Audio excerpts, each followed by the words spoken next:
My name is David McMaster, and this is Mac on Tobac. Mac on Tobac is commentary on the toll tobacco is taking on those dependent on nicotine from tobacco products, the effect on our families and the community. I want to share part of our WinTip story with you today. WinTip is the Wisconsin Nicotine Treatment Integration Project. WinTip is a Wisconsin program committed to save lives of those with substance dependence and mental health disorders by including evidence-based nicotine dependence treatment in treatment and recovery plans. WinTip was created to advocate for the 200,000 Americans with substance dependence and mental health disorders that die from tobacco-caused diseases every year.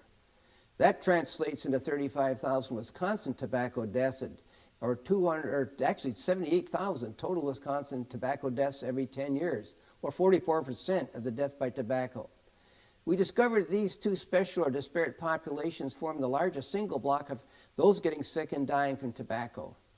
As an addiction specialist, I found out 78 to 92% of people admitted for addiction treatment services were also nicotine dependent. We know that those suffering from major psychiatric disorders like schizophrenia have similar high prevalence of nicotine dependence. It appears they are dying at from 2 to 4 times the rate of tobacco deaths in the general population and losing from 10 to 25 years of their expected lifespans. WinTip achieved a first in Wisconsin public health when we successfully formed a working coalition with representatives from addiction, or AODA as we call it in Wisconsin, mental health, tobacco, and the 2 government agencies responsible for them. These individual health services had never met before to address a common challenge like tobacco integration and these vulnerable populations that were affected. We started by getting more stakeholder support. We created a Wisconsin Tobacco Integration Resolution, encouraging the development of policies that will lead to the integration of evidence-based nicotine dependence into Wisconsin's mental health and AODA services. This campaign was very successful and led to the formation of a WinTip advisory group created to oversee the WinTip mission and provide transparency so our funding agencies know what we are doing. WinTip was successful in attracting nearly 40 agencies, organizations, and individuals to this advisory group.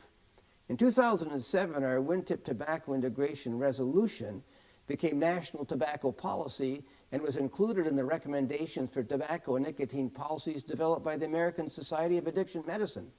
President of ASAM at the time was a distinguished addictionologist, Dr. Michael Miller, who's well known in Wisconsin and nationally for his work treating substance use disorders and the co-occurring disorders that are usually part of the diagnosis. Dr. Miller states, treating tobacco and nicotine dependence will save more lives than anything we do in addiction treatment. Dr. Miller is a major WinTip supporter and serves on our advisory group. WinTip is becoming a national tobacco integration leader. We are meeting our expectations for changing the current tobacco culture in much of our addictions and mental health programs into tobacco-free cultures. Next time, we will examine WinTip's impact on the mission of integrating nicotine dependence treatment into our addiction and mental health services. So thank you for your time and interest in our series.